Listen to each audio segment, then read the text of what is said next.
Why do bad people succeed in life? Ever wonder why the bad people, the jerks, the cheats, the manipulators seem to climb the ladder faster? We're raised to believe in karma, that good is rewarded and evil is punished. But let's be real, life often looks more like a game rigged in favor of the ruthless. It's frustrating, right? It feels like there's a dark undercurrent, a hidden rulebook where cutting corners and crushing the competition actually pays off. And as much as it sucks, understanding this twisted logic can actually give us a clearer picture of how the world really works.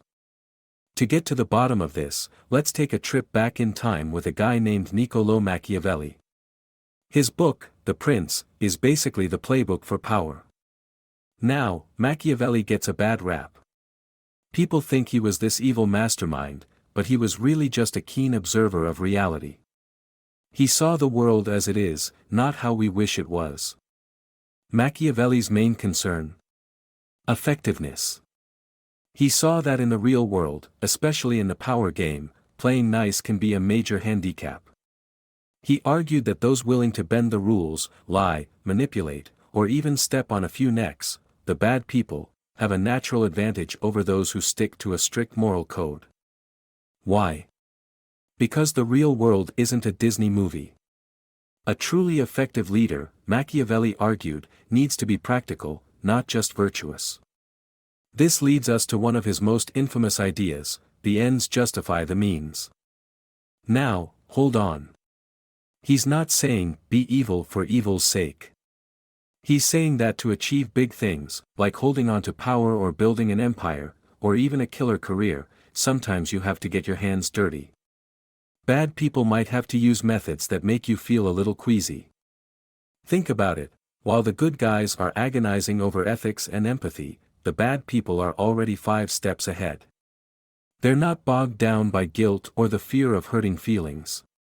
They see the world as a giant chessboard, and every piece is a tool to win.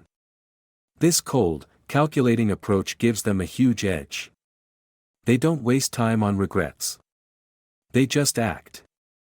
They don't care about being liked, they care about winning. As Machiavelli put it, it's better for a leader to be feared than loved. Love is fickle, but fear you can control.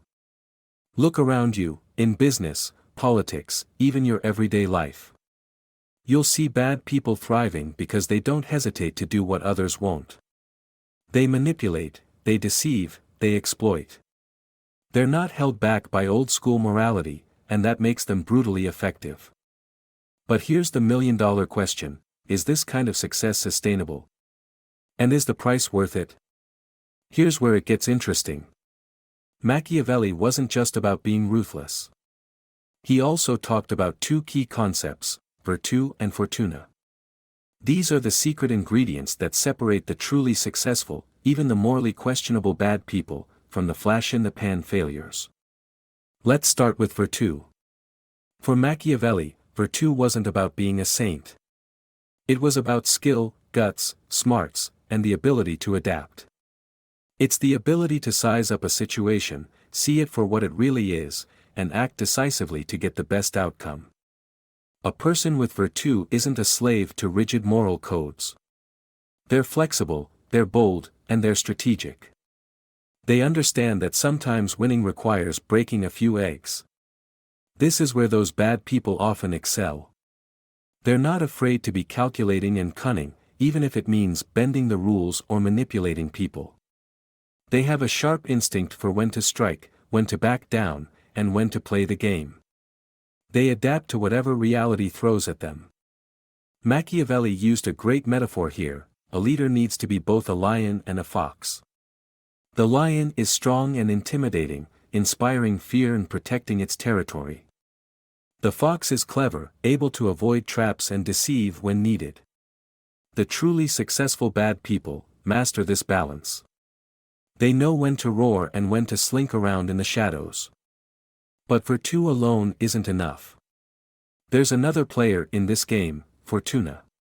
Fortuna is basically luck, chance, the stuff you can't control. Think of it as the chaos of life: unexpected opportunities, crises, the roll of the dice. Machiavelli believed that about half of our lives are shaped by Fortuna, but the other half? That's on us. And this is where virtù becomes crucial. The bad people, the ones unburdened by moral hand-wringing, are better equipped to handle Fortuna. They grab opportunities with both hands. While the good guys are still debating the pros and cons, the bad people are already capitalizing on the moment. They ride the wave of chaos and shape their destiny. Imagine a river overflowing its banks. Fortuna is that wild, untamed water. A person with virtù doesn't get swept away. They use the river's power to their advantage, building channels, directing the flow, creating something new out of the chaos. This combo of virtù and Fortuna gives the bad people a serious strategic advantage. Machiavelli even said that fortune favors the bold. Those who take risks, act fast, and adapt to changing circumstances, even if it means stepping on a few toes, are more likely to come out on top. But here's the catch: Fortuna is a fickle mistress. Those who rely solely on luck and opportunity will eventually get burned. Machiavelli warned that true winners combine virtù with the ability to handle Fortuna. They know they can't control everything, but they can control how they react to the chaos. This is the real skill of bad people who play fast and loose with morality. They don't just wait for good luck, they create it. They adapt, they mold the world around them. But is this a winning strategy in the long run? Or will Fortuna eventually turn her back on those who act with malice? One thing that unites many bad people who succeed through questionable means is their emotional coldness. While most of us are paralyzed by guilt or shame when we consider the consequences of our actions, these folks move forward without a second thought. Think of a surgeon performing a life-saving operation. They have to be precise, focused, and emotionally detached. They can't let their hand tremble or be overcome by feelings. Now imagine someone applying that same coldness not to save lives, but to manipulate or destroy. That's the mindset of the ruthlessly ambitious bad people. They treat their lives like a surgeon handles a scalpel, with precision and zero emotional baggage. While the rest of us are wrestling with our conscience, they see the world as a competitive arena where survival and victory are the only rules. This lack of guilt and shame gives them a terrifying advantage. They don't care what others think, and they don't waste time on regrets. If lying, manipulating, or sacrificing someone is necessary to get ahead, they do it without blinking. And here's where their ability to manipulate others comes in. Their emotional coldness allows them to exploit others' feelings while remaining unaffected. They know exactly what to say, when to say it, and how to act to get the reaction they want. It's like a poker player with a perfect poker face. While everyone else is trying to figure them out, they're in complete control, directing the game. This ability to hide their emotions while manipulating their surroundings makes them incredibly effective. But this emotional detachment comes at a steep price. Machiavelli himself warned that a leader can't afford to be universally hated. Racking up enemies and betrayals is like building a house on quicksand. It might stand for a while, but it's bound to collapse.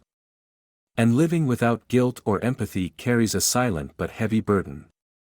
Genuine relationships, peace of mind, and a real sense of purpose are almost impossible when your life is built on manipulation and the hunger for power. This leads us to the ultimate question: can this coldness, so useful for getting ahead, actually sustain a truly fulfilling life? Because in the end, hollow victories weigh a lot heavier than defeats. They leave you with nothing but an emptiness that can't be filled. So, if the bad people seem to have an edge, a natural question arises: can this kind of success really last? Even Machiavelli, the master of pragmatism, offered a crucial warning: a leader can be feared, but they must never be hated. Hatred is the biggest threat to anyone in power. History is littered with examples of bad people who clawed their way to the top through cruelty, deceit, or manipulation, only to fall spectacularly. Think of dictators overthrown by their own people, or corporate titans whose empires crumbled when their lies were exposed. This pattern is almost inevitable because success built on malice creates a web of silent enemies and hidden resentments. For a while, coldness and manipulation might keep things under control, but as the cracks widen, the whole system crumbles. As the saying goes, you can fool some of the people all of the time, and all of the people some of the time, but you cannot fool all of the people all of the time. Machiavelli suggests that those who rule without balance, relying only on fear and force, end up isolated. And isolation is a death sentence for anyone in a position of power. When fear replaces trust, and flattery is just self-interest in disguise, allies vanish at the first sign of trouble. After all, who wants to defend someone who only cares about themselves? And success itself can become a prison.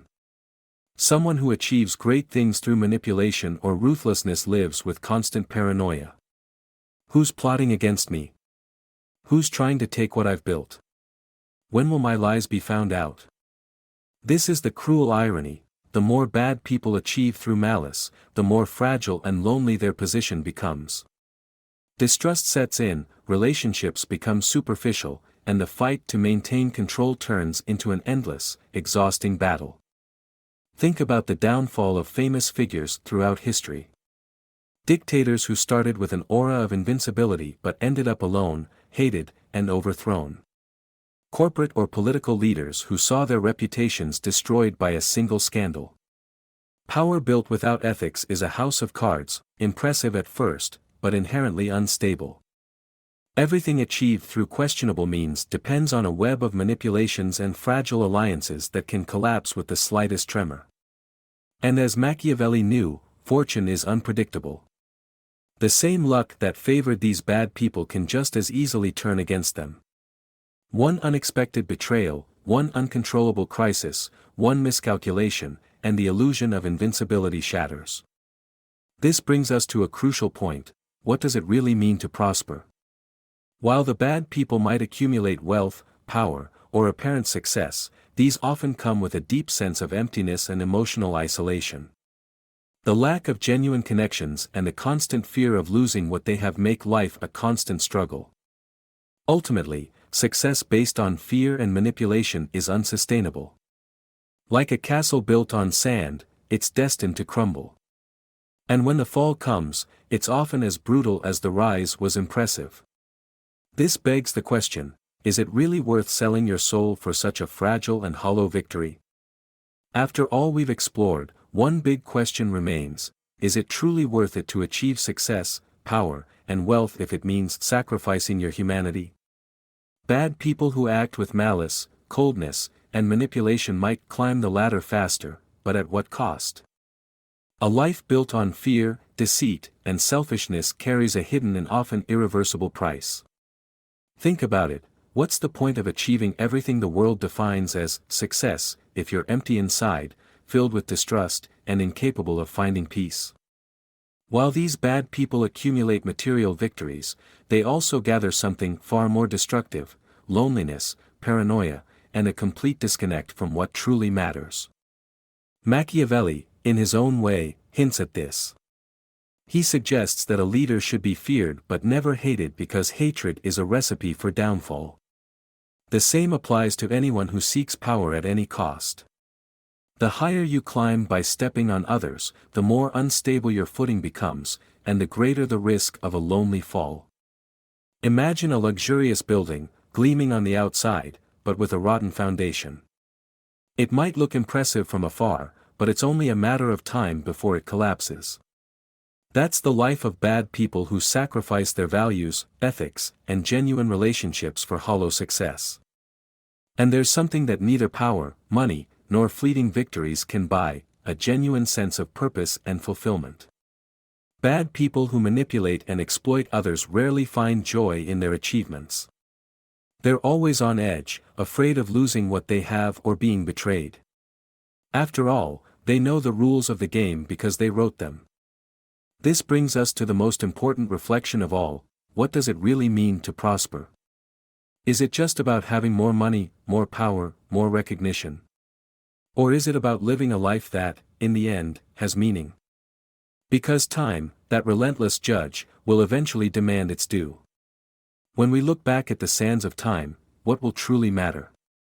The material things we've gathered, or how we lived, the people we touched, and the legacy we leave behind.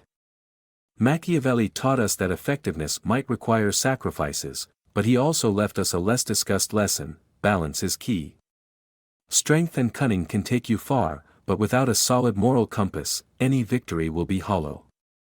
In the end, the success that truly matters is the one that comes with peace of mind, genuine connections, and a sense of purpose that goes beyond yourself. So, here's the final question: what good is it to gain the world if, in the process, you lose your soul? And remember, knowledge is power. It's the path to true freedom. So, there you have it. The unsettling truth about why bad people sometimes get ahead. But remember, the real question isn't just about how to reach the top, but what kind of success you want to build. Do you want fleeting gains built on shaky ground, or lasting fulfillment built on something real? If you're wrestling with these questions and want to learn more about navigating the complex path to genuine success, the kind that lasts, then you need to check out my playlist, How to Success in Life. It's packed with insights, strategies, and real-world advice to help you achieve your goals without compromising your values. Don't just take my word for it. Click the link on the screen now and dive into the playlist. And while you're there, do me a favor and smash that like button if you found this video thought-provoking. Hit subscribe and ring the notification bell so you don't miss out on future videos where we'll continue to explore the secrets to a successful and meaningful life. Thanks for watching, and remember, true success is a journey, not a destination. Let's take that journey together.